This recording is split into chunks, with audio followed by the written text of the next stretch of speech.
Ijoollee daa'imni qabu bisaan dhugni qabnu ficaan gaalaa dhiyeen kan dhunna ijoollee ficaan gaalaa ubaamne ijoollee nu guddoo duffaf nurra fuute qadhoo nurra fuute waan tochine dhabne ijoollee nu guddoo duffafaan nu badde bisaan qabaanneen dhunnu ficaan gaalaa kagaaliitti ficaa ijoolleen gosee xuriitti dhiqattu bisaan dhibiin qabnu xurii sun dhunna garaan nam dhudhukkuba duffafa ijoollee nu guddoo nurra qadhoo guurte nami guddaanu garaa dhukkuba hin albaa ajili bisaan suni. Ajili waan bisaan dhabne sagaleellee adoo qabaannee bisaan dhaabannuun hin qabnu ficaan gaalaa kan dhudhuun sulleen karaa korraa arganneellee namni yaayyuu roobaan hin qabnu. Nama immoo jaartii tokkotti gana 125 anu qallaba sunuu diiramarra gaggabdee ajili dheeboo ajili garaachaa harkana qabdi. Nammoo anaanisii gadi hin gatu aartii isa dhiirsati jechuuf akka waan gulantanallee dhufte gartu akka namni kan keessullee hin argu. Tanaafuu garaachaa hin jirru garaachaa nu reeba. My name is Galgalo Denge Duba. I'm the leader of Hope from Sololo. Local CBO in Sololo, we are trying to lobby for help. These people behind me, they are really suffering. They need of water. They need of food. They have scarcity of water. They have scarcity of food. I really plead to you, any well-wisher, to support these people. They accord us any assistance that you can. Thank you. ከተማውን ደርሼ እስከሚመለስ ድረስ ውሃ እዚህ አካባቢ ሱቆች አሉ። ከዛ ጋር ገዝቶ ውሃ እየጠጡና አንዳንድ ምግቦችን አስመጥቶ ይጠቀሙ። እኔ እስከዛ ድረስ ከተማ ያለበት ቦታ ሄጄ ለቤት የሚሆን ቀለብ ይዤ እስከሚመጣ ድረስ ነው።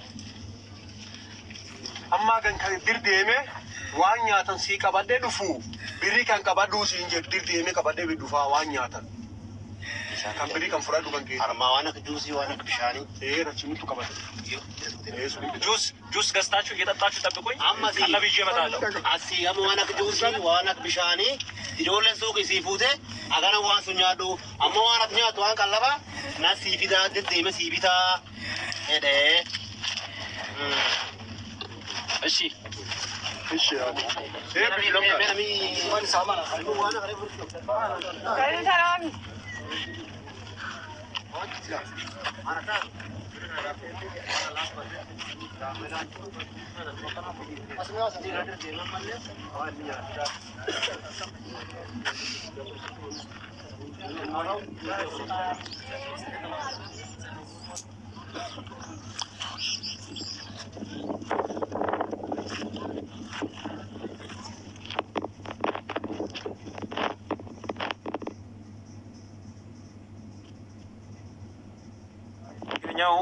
ቦረና የሚባልበት አካባቢ አሁን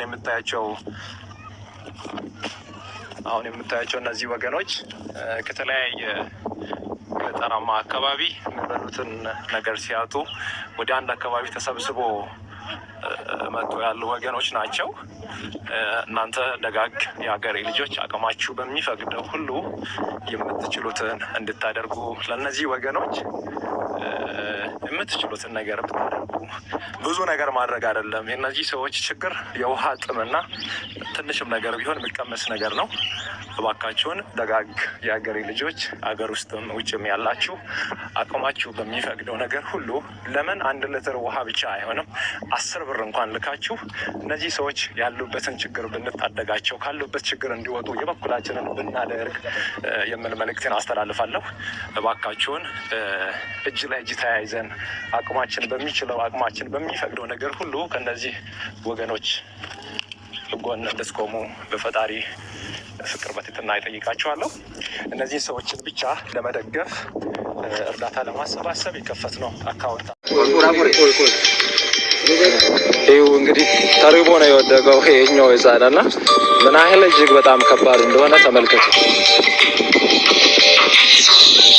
ይሄንን ጊዜ ነው እያሳለፍን ያለ ነው።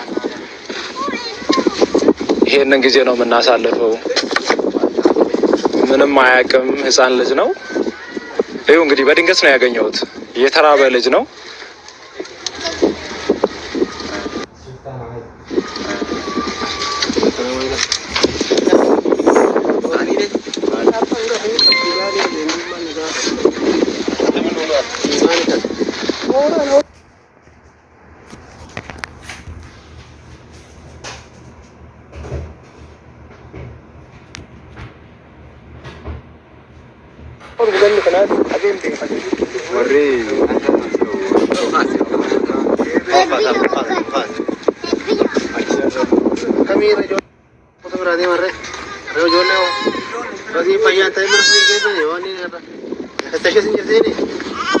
እንግዲህ መቆም አይችልም።